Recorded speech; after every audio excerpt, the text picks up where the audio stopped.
Hello guys, this video will demonstrate an alternative to the rejection region method, an alternative to the rejection region method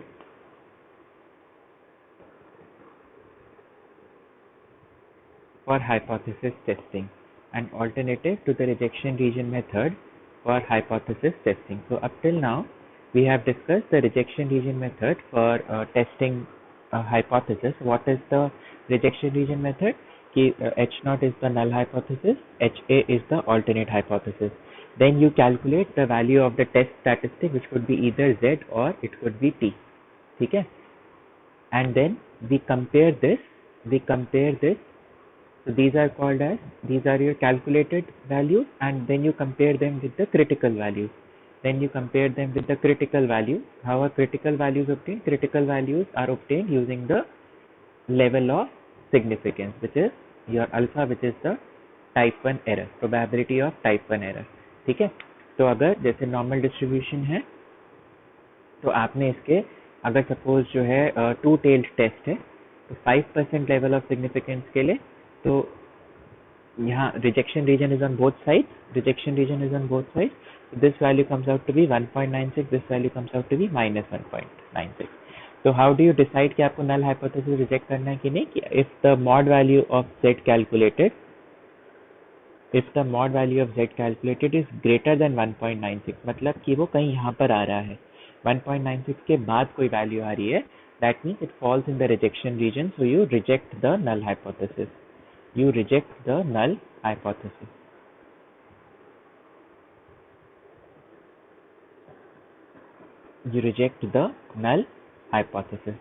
ठीक है. And if your z calculated, since it's two tail test और mod ले रहे हैं, z calculated is less than 1.96, so you do not reject the null hypothesis. So this is your rejection region method to decide whether we reject or do not reject a null hypothesis. Now an alternative approach to this method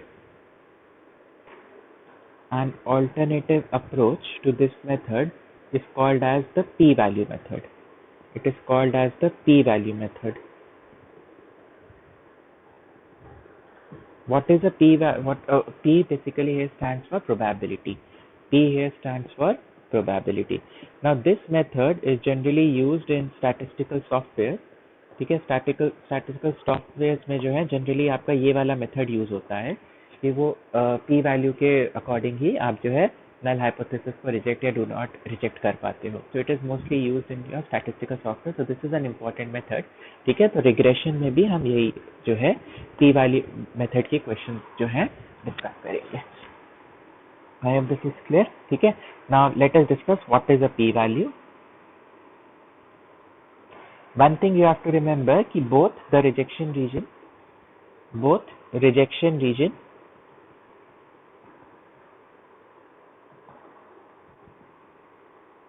and p-value methods, both the rejection region and p-value methods will give the same result. Both the rejection region and p-value methods will give the same. Both the rejection region and the p-value method will give the same result. तो वो identical decision rule ही आता है. ऐसा नहीं होगा कि P value से कुछ और आ रहा है और रिजेक्शन रीजन मेथड से कुछ और आ रहा है. They will both give you the same result. ठीक है. Now let us define what is a P value. So a P value, it is the probability of obtaining a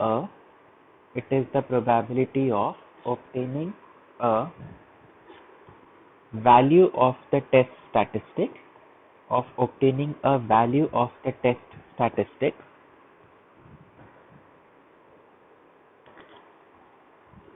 at least as contradictory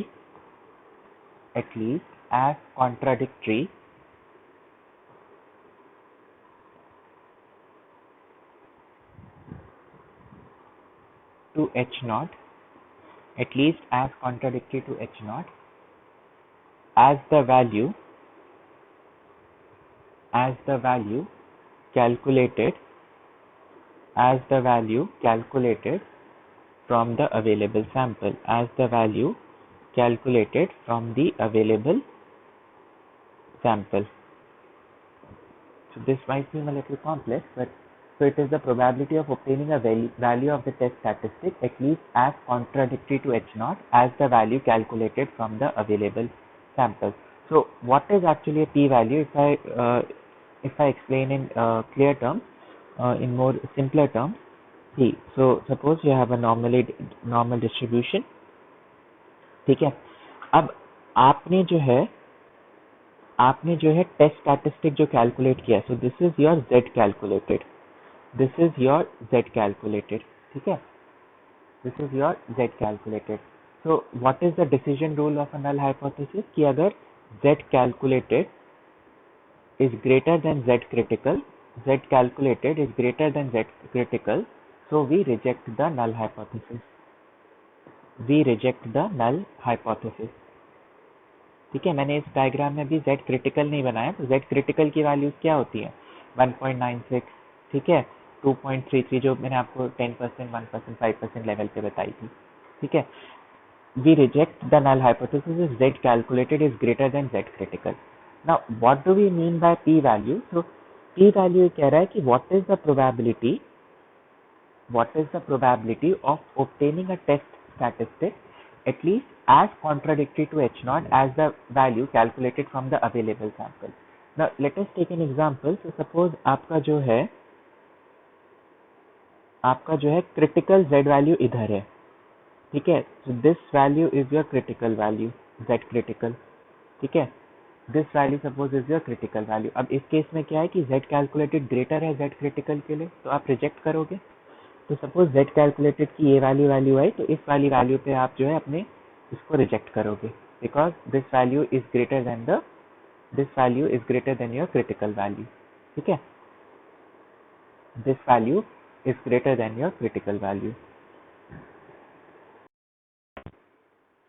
sorry, ये diagram गलत बना दिया. Z calculated is greater than Z critical. So sorry, so this diagram is wrong.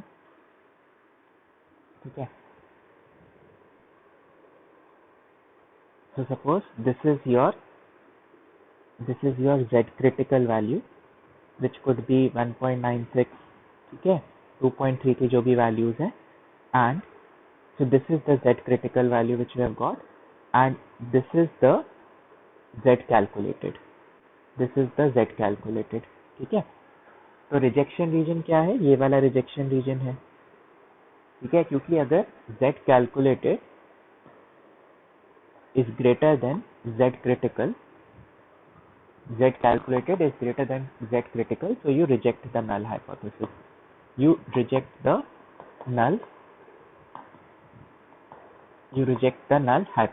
ठीक है. तो यानी कि suppose अगर मैंने ले लिया कि Z क्रिटिकल की वैल्यू 1.96 है और Z कैलकुलेटेड सपोज जो है मेरा आ रहा है 2.5, Z कैलकुलेटेड 2.5 आ रहा है, तो क्योंकि Z कैलकुलेटेड की वैल्यू Z क्रिटिकल से बड़ी है, तो I will reject the null hypothesis, क्योंकि ये Z वैल्यू जो है रिजेक्शन रीजन में फॉल कर रही है. Z क्रिटिकल के राइट में जो एरिया होता है वो आपका रिजेक्शन रीजन होता है, and which is found using the probability of type 1 error. What is P value? P value ये कह रही है कि 2.5 आने पे तो आप रिजेक्ट करोगे, लेकिन 2.5 के अगर उसके ऊपर भी कोई वैल्यू, आप सारी वैल्यूज पे रिजेक्ट करोगे. 2.5 से ऊपर जो भी जितनी भी वैल्यूज होंगी उनसे आप रिजेक्ट करोगे,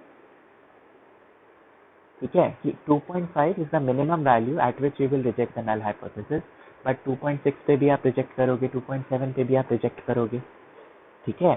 सो basically again look at the definition. So the definition is that it is the probability of obtaining a value of the test statistic at least as contradictory to H naught as the value calculated from the available sample. So minimum value जो आपके sample की आई 2.5, लेकिन अगर 2.6 आती तो भी आप reject करते, 2.7 भी आती तो भी आप रिजेक्ट करते. So what is the probability of obtaining all these values जो कि इस आपकी जो Z वैल्यू है उससे बड़ी है वो वैल्यू, तो वो ये सारी ये वाला रीजन होगा, दिस रीजन, तो इस रीजन की जो प्रोबेबिलिटी होती है उसको हम बोलते हैं पी वैल्यू। इस रीजन की जो प्रोबेबिलिटी होती है हम उसको बोलते हैं पी वैल्यू। तो basically for a right tail test P value क्या होगा, राइट टेल टेस्ट के लिए, क्योंकि आपका रिजेक्शन रीजन सिर्फ राइट में है, for a right tail test, for a right tailed test,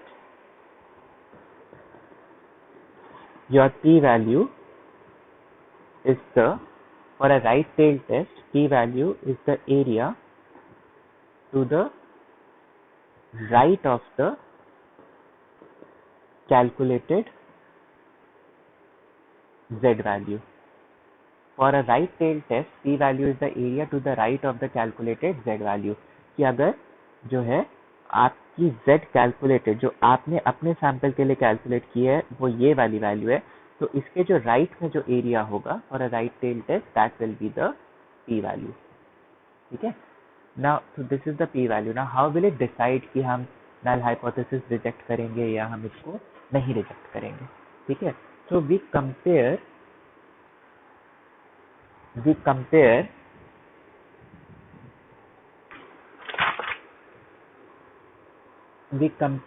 the p-value. We compare the p-value. So p-value is compared with alpha. P-value is compared with alpha, where alpha is your level of significance. P-value is compared with alpha, where alpha is the level of significance. तो कैसे, तो decision rule कैसे आता है P value को alpha compare करने में? देखो, so I hope it is clear that there is one z critical value and there is one z calculated value which you calculate. ठीक है, so suppose let us discuss the case of rejecting null hypothesis. Rejecting null hypothesis. So you reject the null hypothesis if your z calculated value, you reject the null hypothesis if your z calculated is greater than equal to the applicable is greater than equal to your z critical, is greater than equal to your z critical. So in terms of the diagram, this is 0, this is your z critical, and this is your z calculated. This is your z critical and this is your z calculated. ठीक है, so in this case, क्योंकि z calculated देखो नीचे increase कर रही है ना, line से इंक्रीज कर रही है वैल्यू, तो अगर z calculated बड़ा है z critical से, तो you will reject the null hypothesis. But ये डिसीजन रूल किसके टर्म्स में है? इन वैल्यूज के टर्म्स में है। ठीक है, अगर हमें इसको किसमें कंपेयर करना है? पी वैल्यू और अल्फा के टर्म्स में, पी वैल्यू और अल्फा के टर्म्स में। Now what is alpha? Alpha क्या है? It is the probability of the type 1 error. तो वो ये वाली प्रोबेबिलिटी है, z क्रिटिकल के राइट वाली प्रोबेबिलिटी। एंड p वैल्यू क्या है? p value is z calculated के राइट वाली probability is your p value. z calculated की राइट वाली प्रोबेबिलिटी इज p वैल्यू। तो आप इसमें देख रहे हो कि कौन बड़ा है, किस रीजन की प्रोबेबिलिटी, p ज्यादा है कि अल्फा ज्यादा है? तो योर अल्फा इज मोर। ठीक है, या p is less, your alpha is more और योर p इज लेस। ठीक है, तो अगर हम बोल रहे हैं z calculated is greater than equal to z critical, तो इसका ऑल्टरनेटिव डेफिनेशन क्या है? That p value is less than equal to alpha. p value is less than equal to alpha. ठीक है, so for a right tail test you will reject the null hypothesis if your p value is less than equal to alpha. Is this clear? If your p value is less than equal to alpha. What happens for a left tail test? Similarly, for a left tail test में क्या होगा कि जो आपका z calculated है वो इधर कहीं आएगा, आपका z कैलकुलेटेड इधर कहीं आया जो कि नेगेटिव होगा।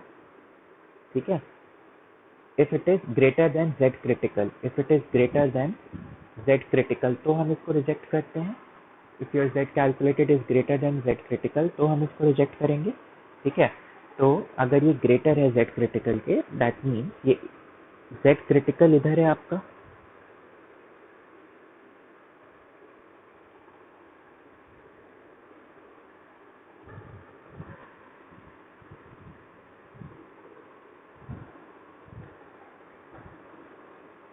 सॉरी, तो ये 0 है, ठीक है।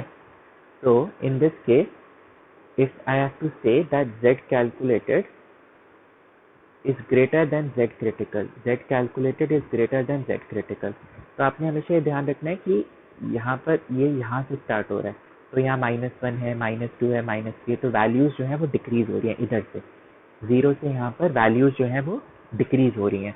तो अगर Z कैलकुलेटेड को बड़ा होना है Z क्रिटिकल से, Z कैलकुलेटेड को बड़ा होना है Z क्रिटिकल से।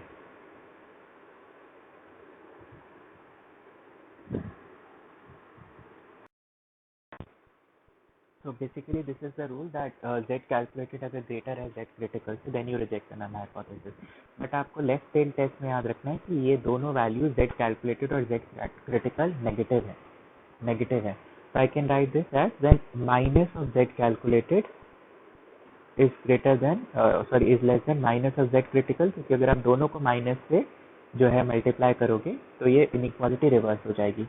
तो बेसिकली जो है यहाँ आपका जो Z क्रिटिकल वैल्यू है नेगेटिव के टर्म्स में वो ज़्यादा है, तो ये Z कैलकुलेटेड है आपकी और ये वाली वैल्यू जो है ये वाली वैल्यू आपकी Z क्रिटिकल वैल्यू है, ठीक है। तो ये वाली वैल्यू तो ये सेकंड कंडीशन सेटिस्फाई हो रही है, क्योंकि सपोज ये वाली वैल्यू होगी -1 और ये वाली कैलकुलेट जो की आपने -2, तो इस केस में आप रिजेक्ट करोगे।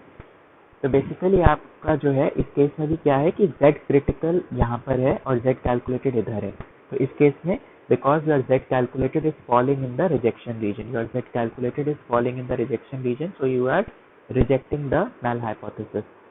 Let me make this again.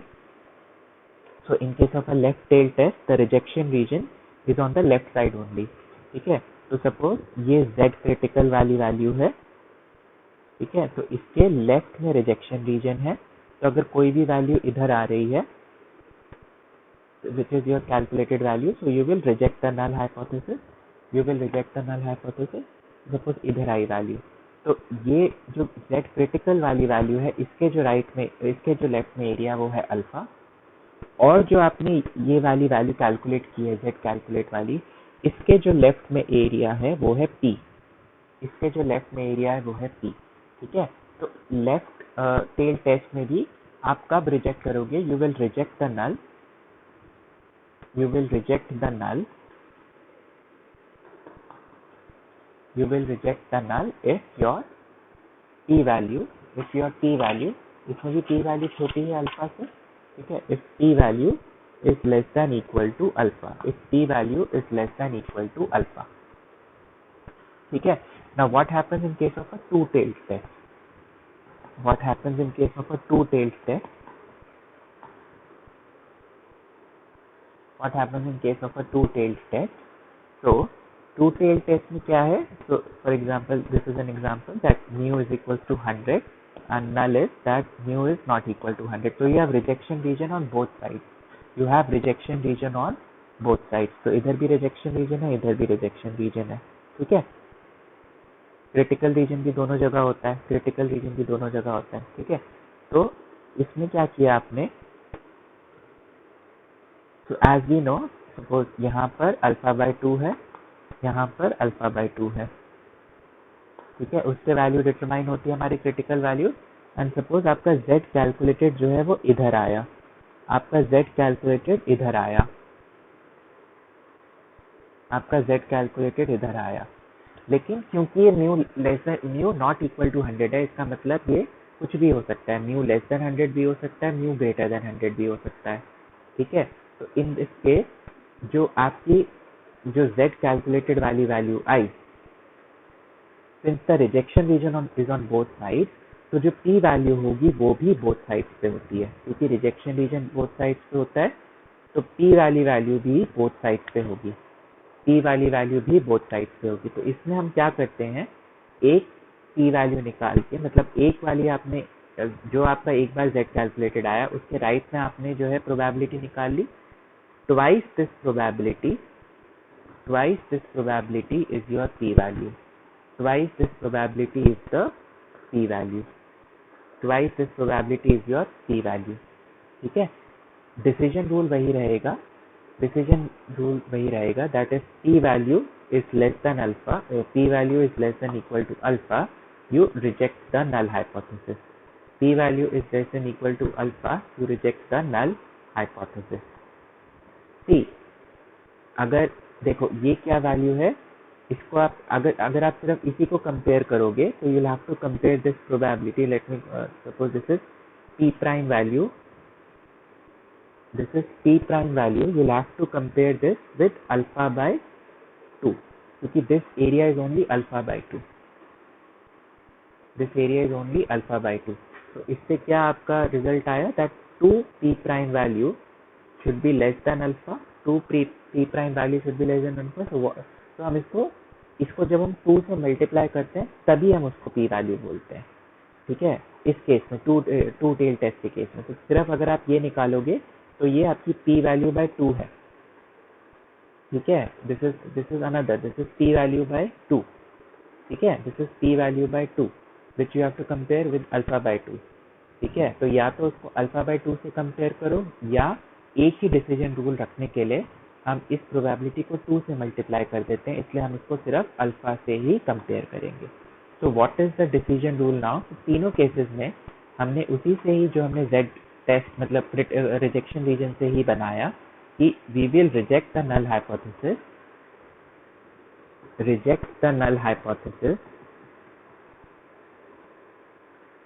if P value is less than equal to alpha, and don't reject the null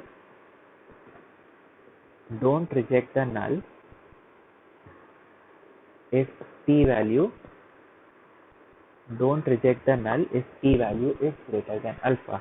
Don't reject the null if P value is greater than alpha. देखो अगर P value greater than alpha है, ठीक है, let me explain. P value greater than alpha है, ठीक है, तो इसका क्या मतलब है? For example let us take a right tail test. P value जो है टेस्ट स्टैटिस्टिक जो आपने सैंपल के लिए कैलकुलेट किया उसके राइट की है राइट टेल टेस्ट में. तो सपोज ये P वैल्यू है आपकी और ये अल्फा है. ठीक है, तो ये आपका क्या बन गया? ये हो गया आपका Z कैलकुलेटेड और ये हो गया आपका Z क्रिटिकल. तो वही एक्सप्लेनेशन आ गया कि अगर Z कैलकुलेटेड कम है Z क्रिटिकल से तो you reject the null hypothesis. In that case, you don't reject because it is not falling in the rejection region. You don't reject the null hypothesis. तो दोनों से जो है कंक्लूजन सेम ही आता है, बट P वैल्यूज हम देखेंगे ज़्यादा इजी होती हैं इंटरप्रेट करने के लिए एंड सॉफ्टवेयर इनको रेडिली कैलकुलेट कर देता है, बट दोनों से आंसर सेम ही आएगा.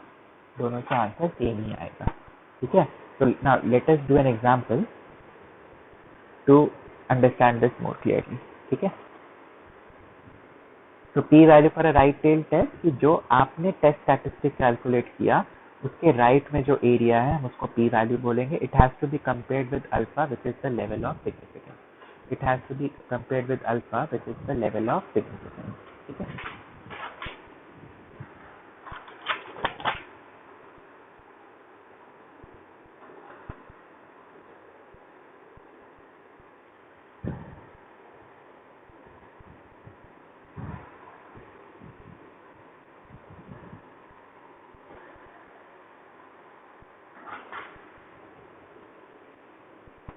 so the question is a sample of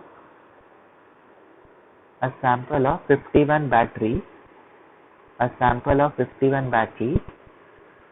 gave a mean mass of 2.06 gram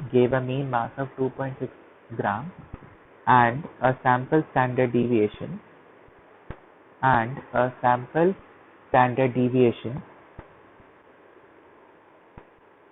of 0.141 gram and a sample standard deviation of 0.141 gram. ठीक है, does this data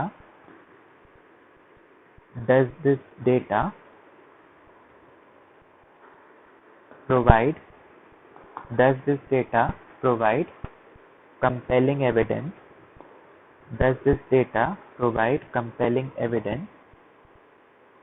for concluding that compelling evidence for concluding that the population zinc mass for concluding that the population zinc mass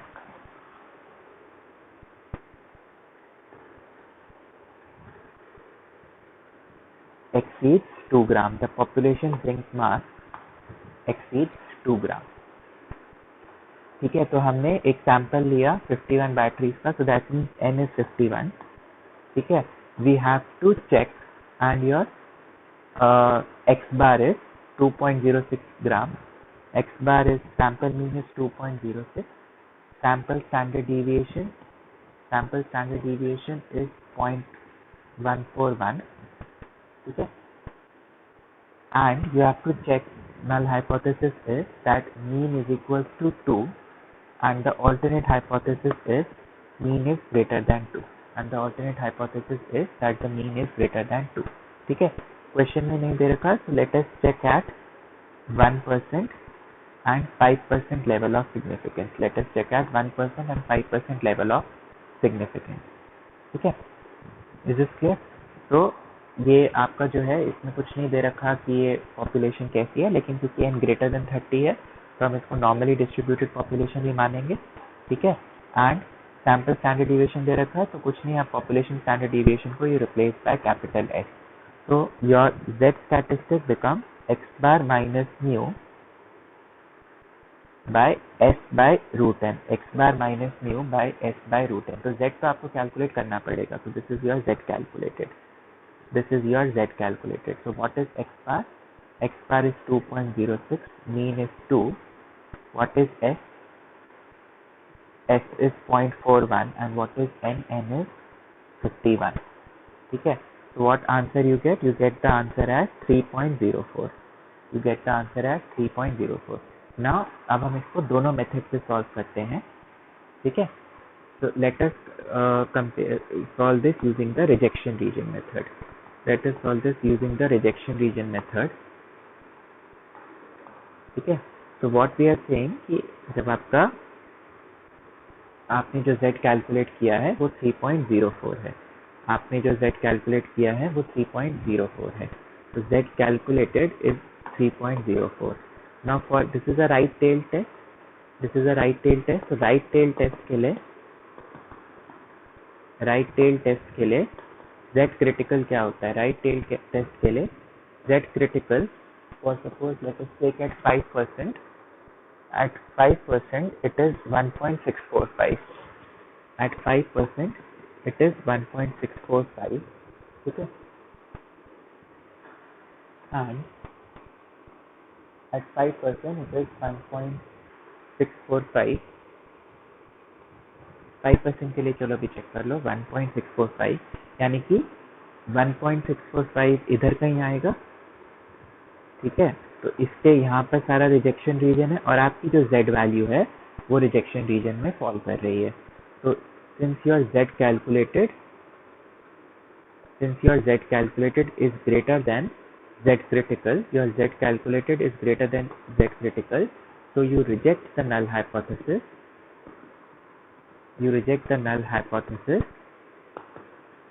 At 5% level of significance. So what is the meaning of 5% level of significance? So we are rejecting the null hypothesis. That mean seems to be greater than 2, but there is a chance of a 5% error. ठीक है, mean जो है mean is greater than 2, but there is a chance of a 5% error.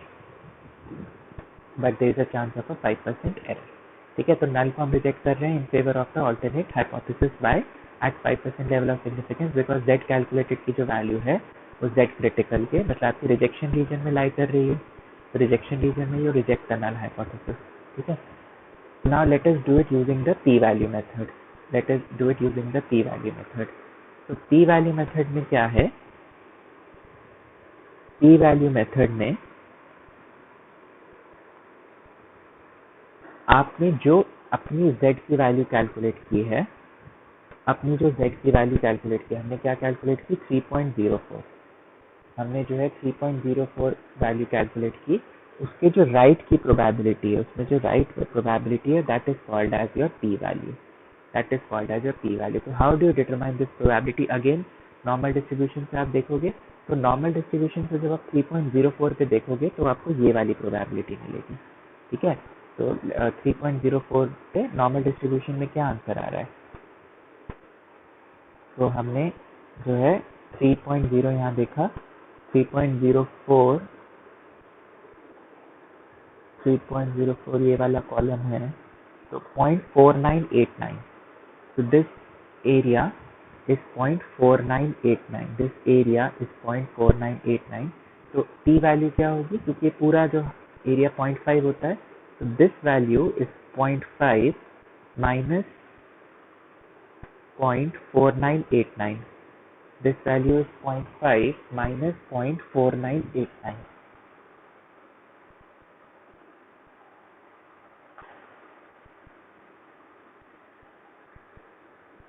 ठीक है, so this value is actually 0.0011. This value is actually 0.0011. So you have to compare this p value, जो आपकी p value I, with alpha. So what is alpha? Alpha is 5%. So alpha in this case it is 0.05. So जो p value है 0.0011, it is less than alpha. So p value is less than alpha. तो हमने अभी जो है less than equal to alpha, तो हमने जो अभी डिसीजन रूल बनाया कि p वैल्यू अगर less than equal to alpha है, तो in that case also you reject the null hypothesis.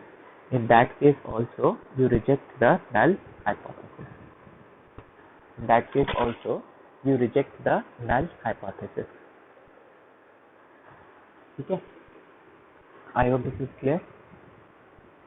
तो वही मेथड है, बट आपने क्या करना है, इसमें जो आपने टेस्ट स्टैटिस्टिक कैलकुलेट किया उसकी राइट की प्रोबेबिलिटी को you have to compare with alpha. You have to compare this with alpha. ठीक है, तो इसमें बेसिकली आपको क्रिटिकल वैल्यूज याद करने की जरूरत नहीं है. क्रिटिकल वैल्यूज आपको याद करने की जरूरत नहीं है, जो 1.96 और 2.33, 1.645 और ये वाली वैल्यूज आपको इसमें याद करने की जरूरत नहीं है. You have to just calculate जो आपकी z वैल्यू आई उसके राइट में कितनी प्रोबेबिलिटी है, and you have to compare that with alpha. अगर वो वाली probability alpha से कम है तो you'll reject the null hypothesis. Otherwise you won't reject the null hypothesis. ठीक है.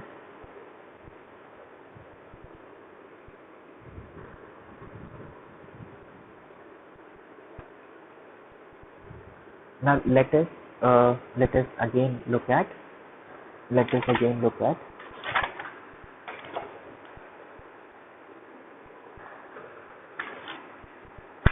one more example.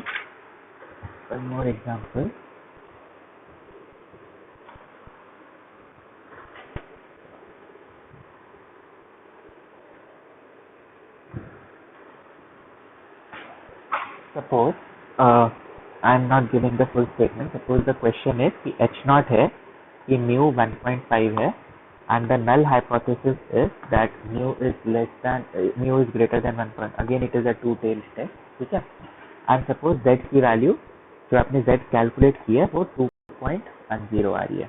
वो 2.10 आ रही है. ठीक है, now let us check कि 1%, 10%, 5% and 1% लेवल ऑफ सिग्निफिकेंस पे क्या डिसीजन होगा. 10%, 5% एंड 1% लेवल ऑफ सिग्निफिकेंस पे क्या डिसीजन होगा. ठीक है, तो एक तो आपको टेस्ट अगर जो इनके क्रिटिकल वैल्यूज याद हो तो आप कर सकते हो. ठीक है, तो critical values two tailed test की, sorry this is right tailed only, 10% पे होती है. तो z क्रिटिकल एट 10% पे इट इज 1.645. ठीक है, eight 5%, sorry, at 10% it is 1.28. At 10% it is 1.28. At 5% it is 1.645. At 5% it is 1.645. And at 1% it is 2.33. At 1% it is 2.33. तो critical value से क्या डिसीजन रूल होता है कि अगर z calculate greater than z critical है तो z कितना कैलकुलेट हुआ 2.1. तो अगर वो इनसे बड़ा है तो हम नल को रिजेक्ट करेंगे, नहीं तो हम नल को रिजेक्ट नहीं करेंगे. तो यानी कि हम अब आपकी क्रिटिकल वैल्यू, आपकी z कैलकुलेटेड वैल्यू क्या आई 2.10, 2.10 वैल्यू आई। तो 2.10 इससे बड़ी है लेकिन इससे छोटी है। ठीक है, सो what is your conclusion that you reject H0 at 10% level of significance, at 5% level of significance, but not at 1%, but not at 1%. See 1% इसमें से सबसे ज़्यादा एरर 10% है। 5% पे भी जो सैंपल जो है, आप अगर आप 10% एरर एक्सेप्ट करना चाहते हो तो आपका रूल ठीक है, अगर आप 5% एरर एक्सेप्ट करना चाहते हो तो आपका रूल ठीक है। लेकिन अगर आप अपने एरर की प्रोबेबिलिटी को 1% रखोगे तो ये सैंपल उसका एविडेंस नहीं देता है। ये सैंपल जो है ये नहीं कहता कि आप अपने नल को रिजेक्ट करो 1% पे, अगर आप सिर्फ 1% एरर टॉलरेट कर सकते हो तो। ठीक है, अगर हम इसको कंपेयर करें, अगर हम इसको चाहते हैं using your p value method, using your p value method, तो what is your p value method के लिए क्या करना है कि जो आपने z कैलकुलेट किया है, जो आपने z कैलकुलेट किया है, आपको उसके राइट की एरिया, आपको उसके राइट की प्रोबेबिलिटी कैलकुलेट करनी है। तो आपका जो z कैलकुलेट हुआ है दैट इज 2.10, 2.10। ठीक है, तो हमें ये वाली वैल्यू चाहिए, हमें ये वाली वैल्यू चाहिए। तो अब मुझे देखना है 2.10 पे, 2.10 पे जो है, सो दिस इज 2 एंड हमें देखना है 2.1, तो ये 2.1। ठीक है, सो वैल्यू क्या आई 0.4821, 0.4821। so that means this value is 0.4821, this value is 0.4821 and this value is 0.5 minus 0.4821, this value is 0.5,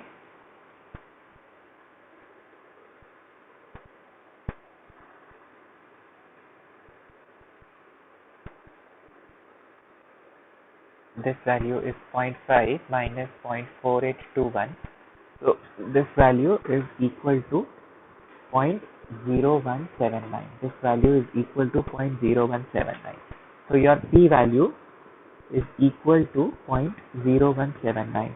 You have to compare this p value with alpha. ठीक है, तो 0.0179 is less than 10% का alpha मतलब 0.1 से छोटी है।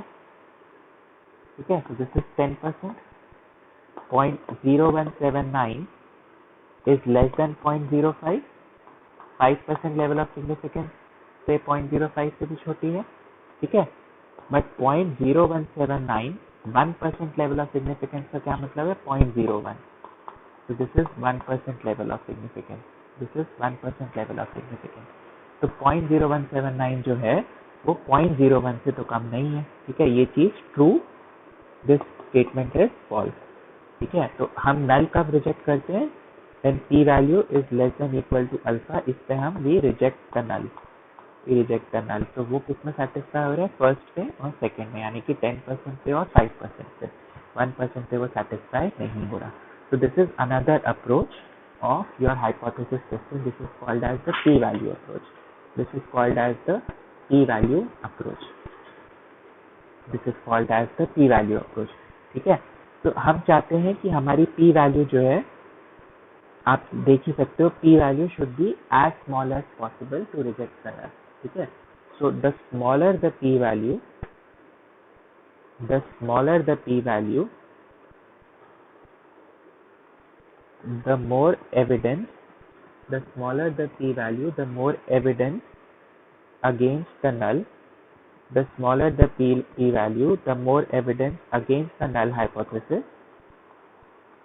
ठीक है, more evidence against the null hypothesis, कि जितनी p वैल्यू कम होगी, क्योंकि जितनी p वैल्यू कम होगी उतनी, चाहे अल्फा कुछ भी उससे वो छोटी हो जाएगी, जितनी p वैल्यू कम होगी उसका मतलब आपका नल हाइपोथेसिस उतना ही, उसके अगेंस्ट आपको एविडेंस मिल गया है। तो आपको क्या प्रूव करना है, आपको तो रिसर्चर हो, आपको तो ऑल्टरनेट हाइपोथेसिस प्रूव करना है, you want to reject the null, so you want your p value to be as small as possible, you want your p value to be as small as possible. ठीक है, I hope this is clear.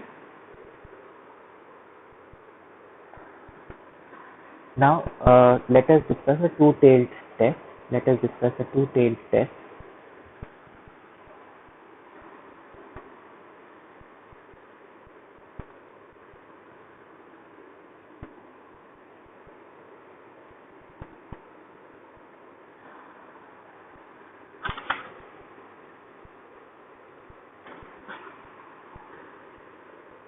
the target thickness the target thickness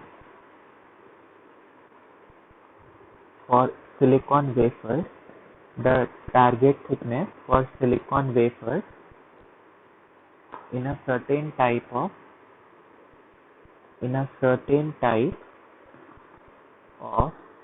integrated circuit in a certain type of integrated circuit is 245 centimeter. A sample of 50 wafers is obtained. And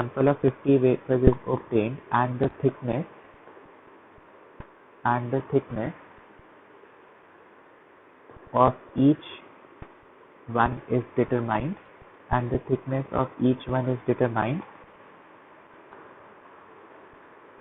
resulting in a sample mean thickness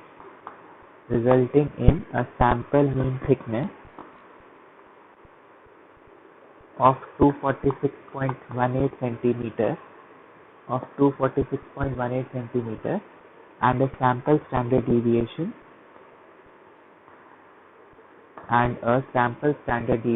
of 3.6 centimeter Does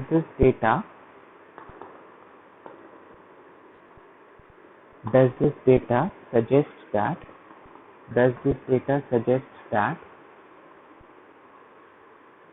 true average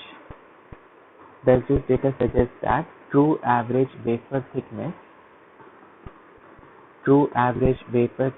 is something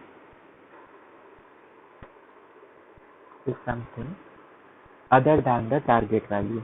The true average wafer thickness is something other than the target value. Okay. So what we are saying that the target thickness for silicon wafers in a certain type of integrated circuit is 245 centimeter. Okay, so this is our target. So your null hypothesis is that your H0 mu is equals to 245, and the alternate hypothesis is that mu is not equal to 245. And how are you testing these?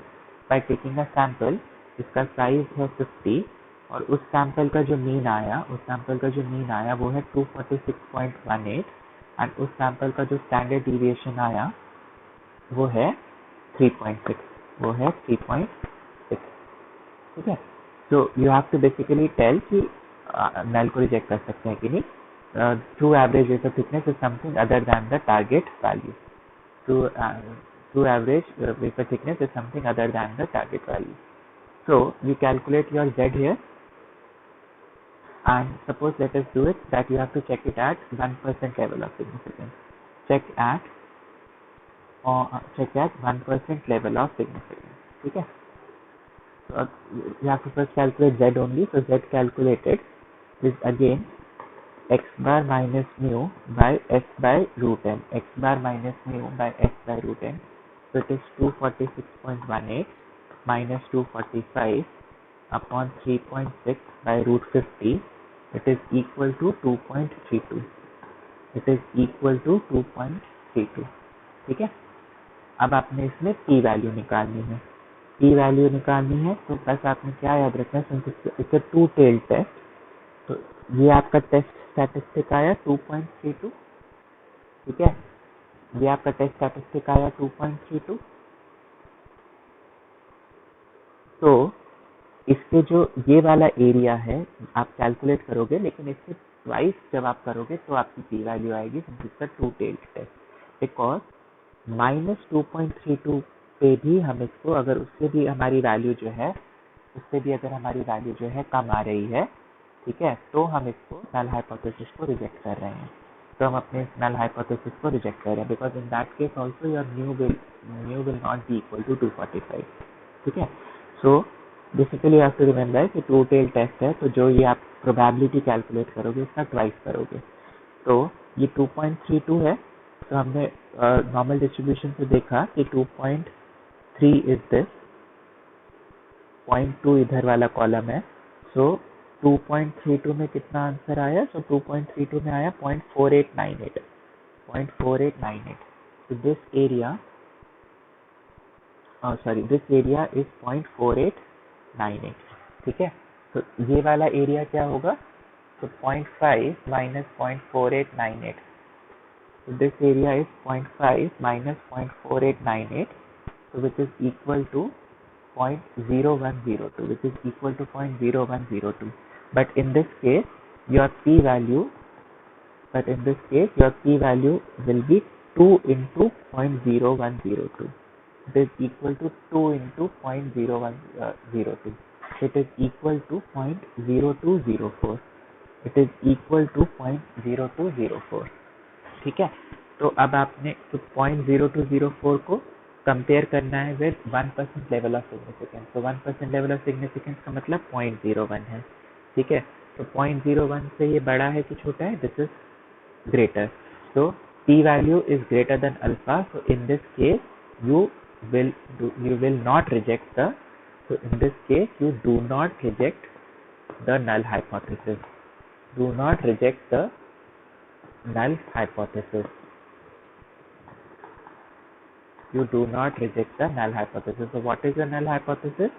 कि h naught जो है वो 240, mu जो है वो 245 है.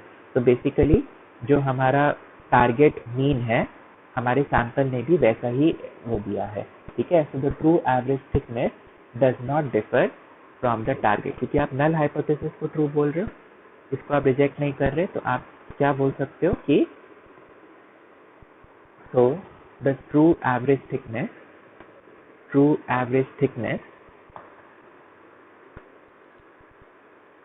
does not differ from the target value,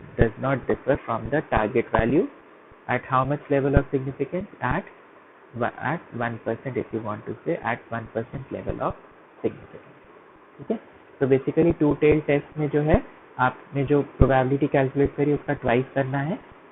rule remains the same कि अगर p value less than alpha है, less than equal to alpha है, तो यू रिजेक्ट द नल. लेकिन अगर p value greater than alpha है तो you don't reject the null. ये आया कहाँ से? आपके वही रिजेक्शन रीजन से आया. This is another approach of handling the rejection region.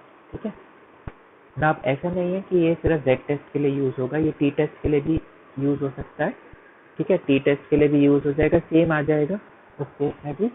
ठीक है, if p value is less than alpha, you reject the null. ठीक है, if p value is greater than alpha, you don't reject the null. बस आपको इसमें क्या ध्यान रखना है कि टी टेस्ट में जो है ये n-1 डिग्रीज ऑफ फ्रीडम के लिए आप चेक करोगे. टी टेस्ट में आप इसको, मैंने बताया था, n-1 डिग्रीज ऑफ फ्रीडम के लिए चेक करोगे. ठीक है, so let us see how we can do this in case of a t-test. So in this case generally बस थोड़ा सा ये डाइवर्जन ये रहता है कि आपको जो है in this case p value generally question में टी टेस्ट में गिवन ही होती है. हम z के लिए तो सिखाते हैं स्टूडेंट्स को, बट t के लिए p वैल्यू कैलकुलेट करना नहीं सिखाते. Although the calculation remains the same, just that there is one different table.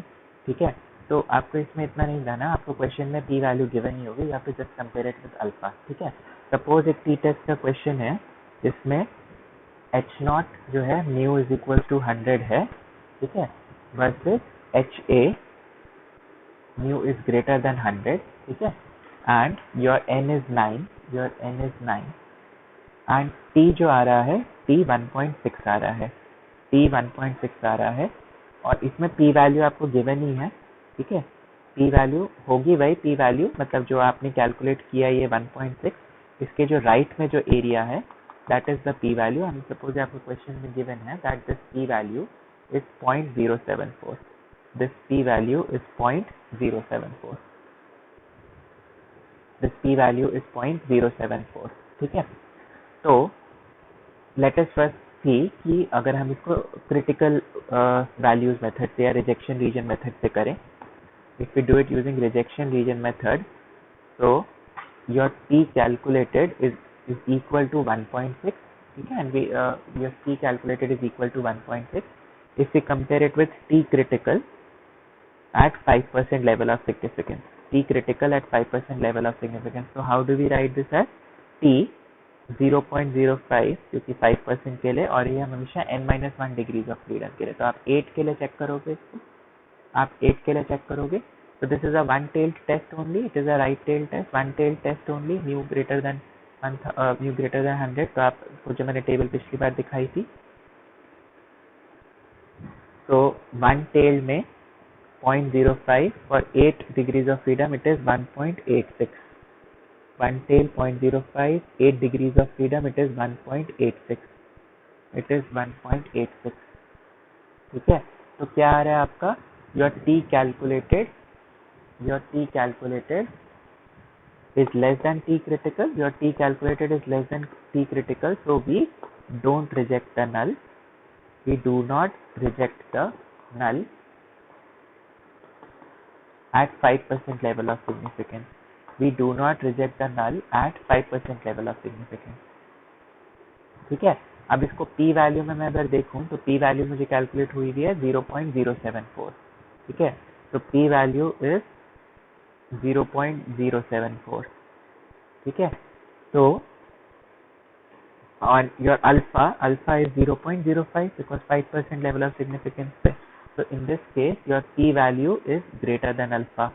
In this case your p value is greater than alpha. इसका क्या मतलब है कि 1.6 के बाद की जो प्रोबेबिलिटी है, 1.6 के बाद की जो प्रोबेबिलिटी है वो 0.074 है. ठीक है, और अल्फा जो है वो इससे कम है, तो वो इधर कहीं होगा क्योंकि वो इससे छोटा प्रोबेबिलिटी है. It is 0.05. It is 0.05. ठीक है, so that means your it is 0.05. So the test statistic which you have calculated is not in the rejection region because rejection region is this dark yellow region. So you don't reject the null. ठीक है, you don't reject the null. किस level of significance पे आप इसको reject कर पाते? किस level of significance पे आप इसको reject कर पाते? 10% पे आप इसको reject कर पाते. This hypothesis would have been rejected. This hypothesis would have been rejected at 10%. मतलब जब आप 10% एरर टॉलरेट करने को तैयार हो, लेकिन 5% पे ये नहीं हो पाएगा. ठीक है, 1% ऑब्वियसली अगर 5% पे नहीं हो रहा तो 1% पे नहीं होगा. ठीक है, बिकॉज 10% पे योर 0.074 इज लेस देन 0.1. तो 10% पे तो ये ठीक हो जाता. This is your p value and this is your alpha, लेकिन 5% पे आप इसको रिजेक्ट नहीं करोगे.